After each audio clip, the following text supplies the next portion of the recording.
Te converte.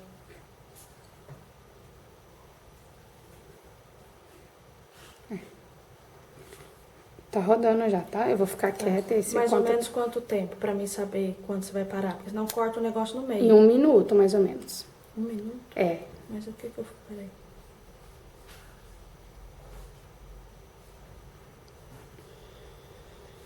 A gente Tentar. tenta. É.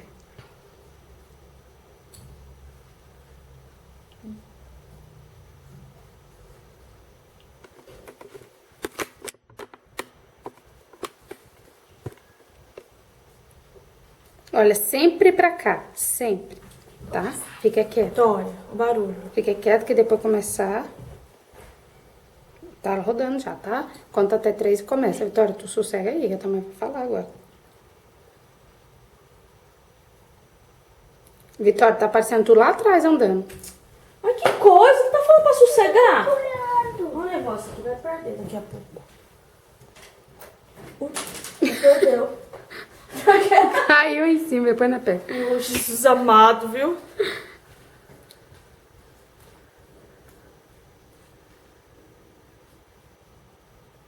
Pode falar alto. Em 2007, eu engravidei do meu segundo filho. Uma gravidez complicada desde o começo.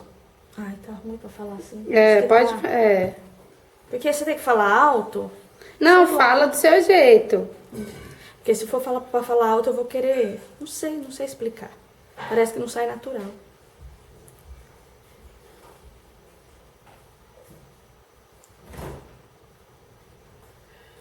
Ai, como eu amo meu pastor. Vou orar, mas pedir pro pastor Tito orar por ele.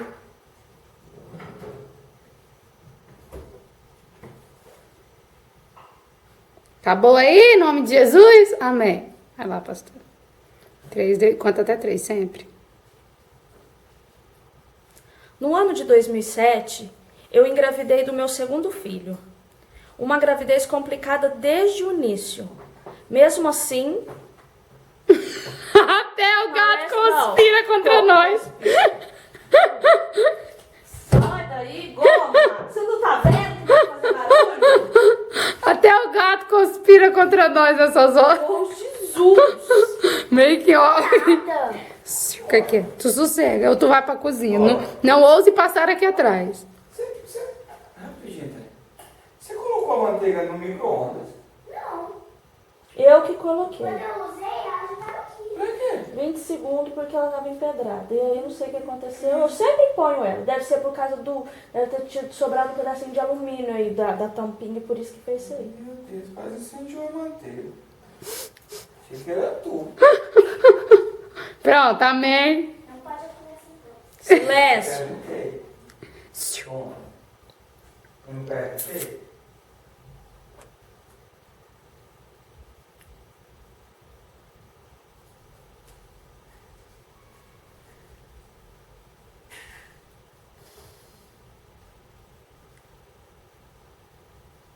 Em 2007, eu engravidei do meu segundo filho. Uma gravidez complicada desde o início. Mesmo assim, eu estava muito feliz de poder realizar mais uma vez o sonho de ser mãe. E desde o começo da gravidez, eu e meu esposo era médico. Não dá, né? Os barulhos. Oh, Jesus do céu. O que ela vai fazer dessa vida? Vai, amiga. Pelo amor de Deus. Vai. Começa falando, sabe o quê? Foi bom, gostei. Você só tenta primeiro mostrar a parte boa, antes da parte ruim. Tipo, falar assim, que seu sonho... Rápido, tipo assim, o meu sonho sempre foi ser mãe. Tive o primeiro filho e em 2007 tive o segundo filho. Que aí mostrou a parte boa, que era o seu sonho. Agora vai começar as tragédias. Tá difícil, velho. Vamos lá que tem eu. Meu Deus. Vai, Lojinha. Eu tô fazendo minha parte, o pastor não faz a dele, não. Esse vídeo não vai sair, né? Vai, em nome de Jesus, amigo. Já fiz até a introdução. Tô quietinho hoje. Melhor já ir se acostumando. Satanás tá conspirando. Tá. Ai, em nome de Jesus. Pronto, ele tá pondo. Minha água não encheu minha garrafa. Amor, nós precisamos de tempo pra gravar, velho. A mulher tá ficando brava, hein? Ô, eu já não tô nos meus melhores dias. Vai, amiga, respira fundo, Eu já tô saindo agora. conta até 3 e vai, já saiu. Ó, pronto mesmo. Pode relaxar. Se você quiser gesticular, tipo, igual você fosse falar normal, porque os seus ombros vão mexer, então vai estar na câmera normal, entendeu? Pode ir. 23 minutos você tem. Fique à vontade. Meu sonho sempre foi ser mãe. Em 2000... Não. Nada de 2000, Jesus. Meu Deus. Senhor, ilumina esse cérebro, esse ser, Jesus. A pessoa pra contar a história da vida, olhando para a câmera, não consegue. Pronto. Oh, Jesus. Eu contei Respira 300 mil fundo. vezes essa história. Eu vou aí na instante contar a tua história. É, mas contar dos outros é muito mais fácil. Fácil.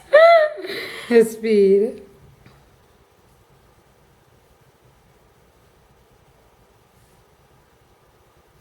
Eu sempre tive o sonho de ser mãe. Eu fui mãe do meu primeiro filho, o Natan, e em 2007 eu engravidei do meu segundo filho. Eu estava muito feliz em saber que seria mãe novamente. Mas desde o início da gravidez, eu tive problemas. Não foi uma gravidez fácil, uma gestação simples. Mas mesmo assim, a nossa família estava feliz pela chegada de um novo bebê. O nosso dia a dia era, na verdade, mais no médico do que em casa, por conta de todos os problemas de saúde. Isso, muito bem. Olha pra câmera. Mesmo quando você for parar, não olha pra mim. Se você vê que eu fiz assim com a mão, você continua olhando pra câmera e para, tá? Só pra dar o tempo do corte. Pode voltar. Se eu passava Problema mais de saúde. tempo,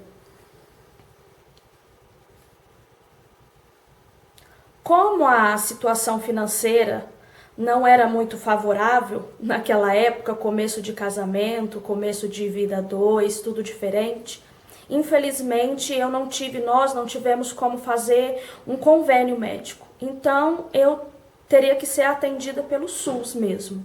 E a nossa vida era essa, passava mal e ia para o hospital. Mas chegava no hospital, era sempre a mesma história.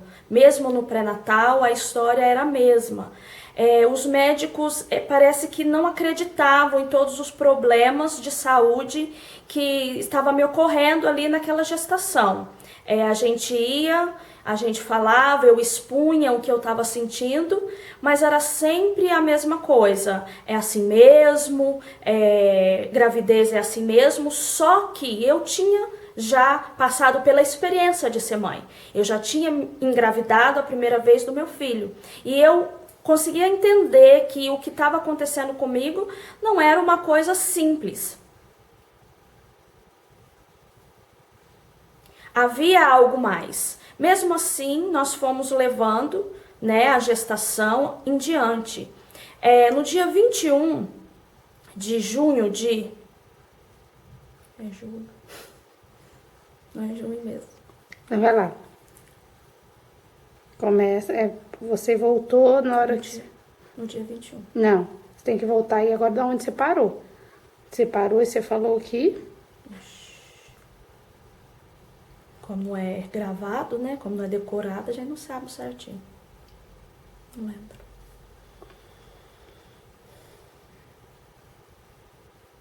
Não foi a gravidez tão simples. Então começa de novo. Entendeu? Tipo, depois do simples você parou. Aí você voltou. Voltei no quê? Você voltou falando que você passou mal e no dia 21 é onde você ia falar que você errou. Que foi, acho, quando ela nasceu. Eu errei depois do Você simples. parou do eu falei simples. bastante. Aí você volta de outro jeito. Tipo, começa depois do simples. Esse vídeo que eu vou aparecer? Não. Dia 20, você parou Eu não no... falei então do SUS. Falou. Você falou que não Não. tinha condição de ter o plano de Eu coisinha. falei, mas nessa parte que eu errei. Não, aí você falou assim, ó, que você não tinha condição e você Não. era atendida muito mal pelo SUS. E como você já teve o primeiro filho, Sim. você sabia que essa gravidez não estava sendo... Não. Não. Tinha tido algum problema e, tipo assim, não era uma coisa simples. Aí você parou. Entendeu? Não. Até aí tá certo. No dia É, 21 aí de foi- julho você falou. Eu sei, filha, mas eu tô falando do simples.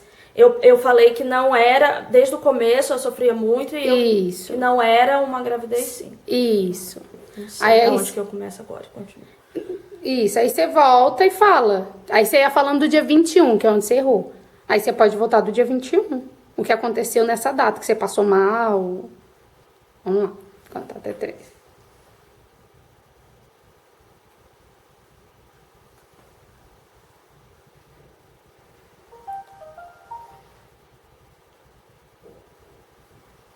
No dia 21 de junho de 2008, era um domingo. Pela manhã eu amanheceu o dia e eu acordei passando muito, muito mal. Mais do que eu acostumava sentir nos outros dias. E aí naquele dia o meu esposo começou a insistir para que a gente fosse para a maternidade. Na realidade eu não tinha... Vou parar? Não, fala mais alto. Ó, sobe. Vai. Ai, Jesus.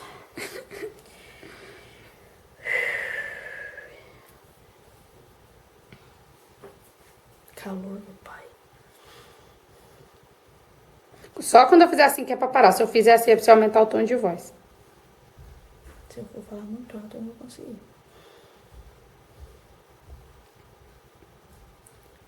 No dia 22 de junho de 2008, era um domingo de manhã. Eu acordei passando muito mal naquele dia, mais do que nos outros dias. E o meu esposo começou a insistir para que a gente fosse para a maternidade, pois eu já estava de 42 semanas e 6 dias. Mas eu não queria, confesso que eu não tinha vontade nenhuma de ir para o hospital, por conta de tudo que já tinha passado no hospital, de toda o mau atendimento pela parte dos médicos, eu não queria ir. Mas como ele insistiu muito e eu temia pela vida da minha filha, eu resolvi ir para a maternidade naquele dia.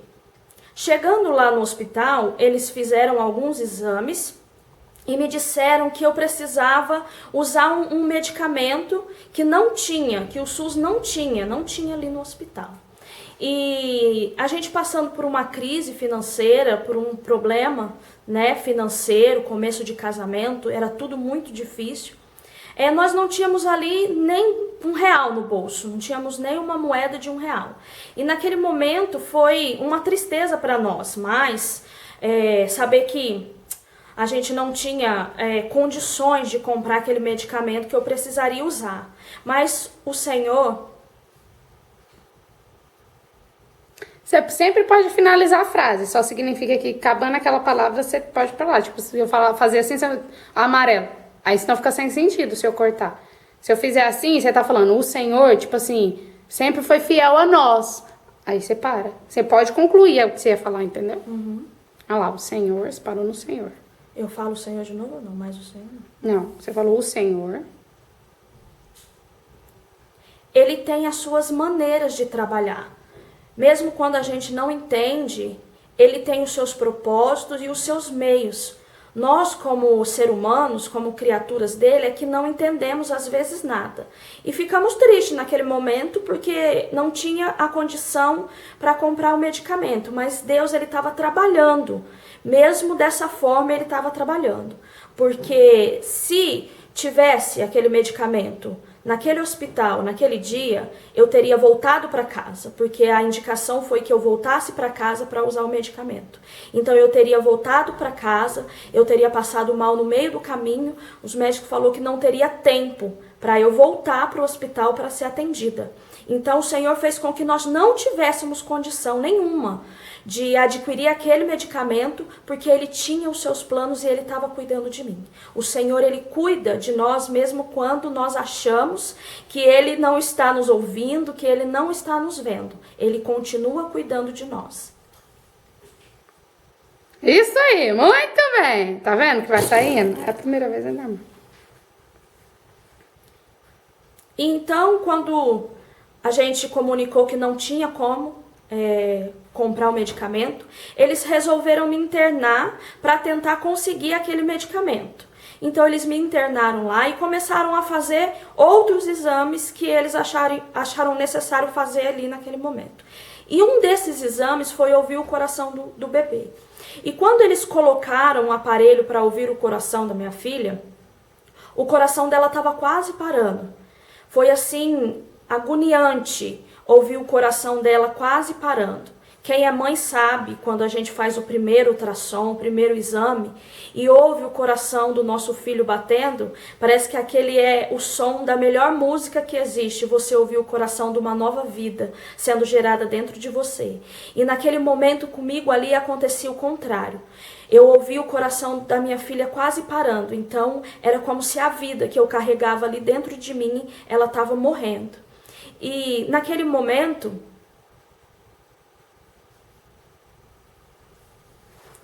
eu orei ao Senhor e disse: Deus, não deixa que a minha filha morra. Deixa que ela viva.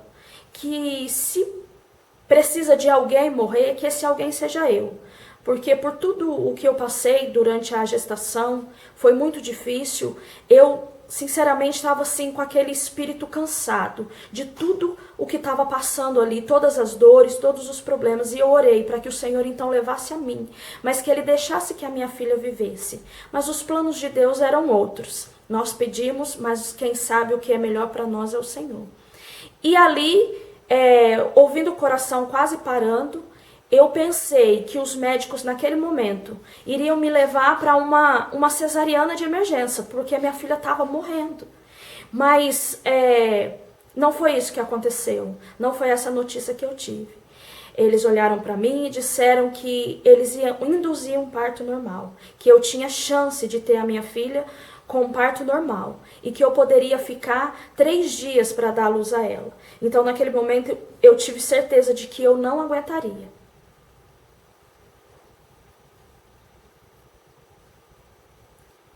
Eu fui levada para a sala de pré-parto para me preparar. Meu esposo me ajudou a tomar um banho naquele momento, coração muito angustiado. E eu me lembro de ter colocado a roupa do hospital e ter deitado na maca. Quando eu deitei e sentei naquela maca, as últimas palavras que eu me lembro de ter dito foi: amor, me ajuda porque eu estou passando muito mal. E aí desse momento em diante, o que eu conto para você foram as coisas que foram contadas a mim. Eu convulsionei naquela hora, entrei em convulsão e o meu marido ali, ele gritou pelos médicos. Os médicos vieram correndo nesse momento e viu que eu estava entrando ali em convulsão. Então eu tomei uma anestesia geral e eles teriam apenas 2 minutos para tirar a minha filha, a Vitória, da minha barriga, porque senão ela não sobreviveria. Só que quando eu cheguei na mesa do hospital e os médicos abriram a barriga, eles disseram que os meus órgãos eles estavam banhados em sangue. Eles se surpreenderam com uma hemorragia interna, pois quando eu entrei em convulsão, a minha placenta descolou e ali começou uma hemorragia. Então, deu início ali já a uma hemorragia muito forte. Eles conseguiram tirar a Vitória com aqueles 2 minutos, mas ela tinha bebido o sangue dentro do útero e ela nasceu sem oxigênio. Então, eles já tiraram ela e começaram a fazer os procedimentos de oxigênio, de lavagem estomacal, mas eu continuava do mesmo jeito. O sangue não parava, a hemorragia não cessava. Os médicos disseram que nós, os seres humanos, temos cerca de 4,5 litros de sangue dentro do nosso organismo, que nos traz a vida. E eu perdi 4 litros. Então eu fiquei com cerca de 500 ml de sangue dentro do meu corpo.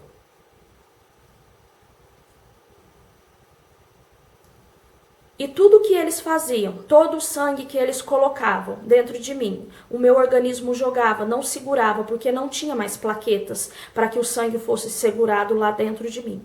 Eles tentaram me fechar e o sangue começou a minar pelos poros dos meus braços, tão grande era a hemorragia.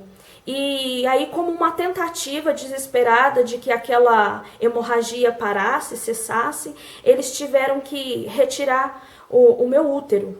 Ali naquele momento, morria um dos meus sonhos, que era ser mãe de 3 filhos. Eu sempre tive esse sonho, mas tiveram que retirar o útero numa tentativa de que a hemorragia parasse. Mesmo assim, a hemorragia, eles tiraram, me fecharam e a hemorragia continuou. Eu estava em coma já nesse momento e eles preferiram me transferir para o Hospital das Clínicas, porque lá na Mater, onde eu tive a Vitória, não tem um equipamento preparado para uma pessoa, para uma mãe, né, que entra em coma, que acontece o que aconteceu comigo. Então eu saí da Mater já à noite, eu cheguei no hospital de manhã, e quando eu saí de lá já era noite, e fui encaminhada para o Hospital das Clínicas, para o CTI do Hospital das Clínicas. Os médicos disseram para os meus familiares que a chance de sobrevivência minha era 1 em 1 milhão, e que se eu sobrevivesse, eu ficaria com sequelas terríveis. Ele chegou a dizer que a sobrevivência ali, naquele caso, não seria a melhor escolha, a melhor coisa que a minha família pediria. Porque eu ficaria numa cama, em estado vegetativo, teria que fazer hemodiálise porque eu ia perder os rins. Então o estado era precário, o estado era gravíssimo e a palavra dos médicos foi morte, que eu não conseguiria sobreviver. Se eu aguentasse mais um pouco, eu ficaria muitos dias em coma. Então, chegando ali no CTI, quando eu dei entrada ali no hospital e estava nos corredores para a sala ali do CTI, eu me lembro de começar a ouvir as vozes dos médicos e enfermeiros que estavam do meu lado. Eu não conseguia enxergar nada, apenas uma luz branca, muito forte, era o que eu conseguia ver. E eu ouvia os médicos dizendo que eu estava acordando, eu ouvia expressão de admiração, eu ouvia eles dizendo...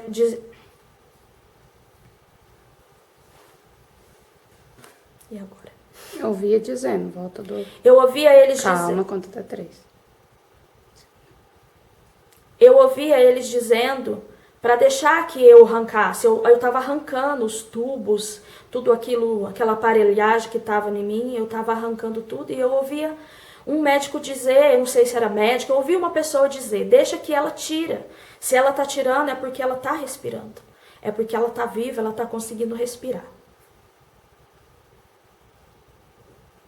Então eu ali, naquele quarto de CTI, coloquei a minha mão na barriga, eu senti que a Vitória já não estava ali dentro, eu não entendia nada, porque eu dei entrada na maternidade para ter a minha filha, e eu me encontrava numa sala de um CTI, sem a minha filha na minha barriga, e eu não entendia o que estava acontecendo. Então os médicos deixaram que o meu esposo entrasse naquele momento para explicar o que estava acontecendo. Eu fiquei 6 dias no hospital, 3 dias na UTI, e depois desses 3 dias eu fui para o quarto. Eu não consegui conhecer a minha filha nesses 3 dias. Eu não consegui ver o rosto dela, eu não consegui escutar o choro dela quando ela nasceu, eu não consegui segurar ela nos meus braços. E o que mais, a minha ansiedade maior, o que eu mais queria era poder ter a minha filha nos meus braços, saber que ela estava bem. E depois de 3 dias, eles levaram ela para mim. Ali dentro daquele hospital, eu fiquei conhecida como a Moça do Milagre. Um dos médicos que fez o meu parto, que estava lá naquele processo, lá na Mater, ele foi me visitar lá no campus, porque ele disse para mim que ele foi verificar se realmente eu estava viva, porque o estado em que eu estava era quase impossível que eu pudesse viver. A minha filha ela foi diagnosticada pelos médicos como uma criança que poderia vir a ter problema mental por toda a vida, e foi indicada para fazer um tratamento médico durante toda a vida. Mas como Deus é perfeito, a gente preferiu não levar ela, porque a gente sabia que quando Deus ele tem um propósito, e quando ele faz um milagre completo. Ele não deixa as coisas pela metade. Então, a minha filha, hoje ela tem 10 anos, é uma criança totalmente perfeita, nunca precisou fazer esse acompanhamento médico, e eu estou aqui viva, olhando para você e contando um pouco da minha história. E quero dizer para você que não importa o que os outros falem, não importa qual a palavra que é lançada sobre a tua vida, seja ela qual for. Se essa palavra foi lançada por um homem, não se desespere, não se preocupe. O Senhor, Ele é aquele que dá a última palavra. Somente Ele pode determinar, somente Ele pode decidir o que é melhor para você e o que Ele quer para você. Então, se hoje você está passando por alguma coisa, por alguma palavra que foi lançada sobre a tua vida, eu digo para você, não desespere, porque eu estou aqui viva hoje com a minha família para dizer para você que existe um Deus que ainda faz milagres.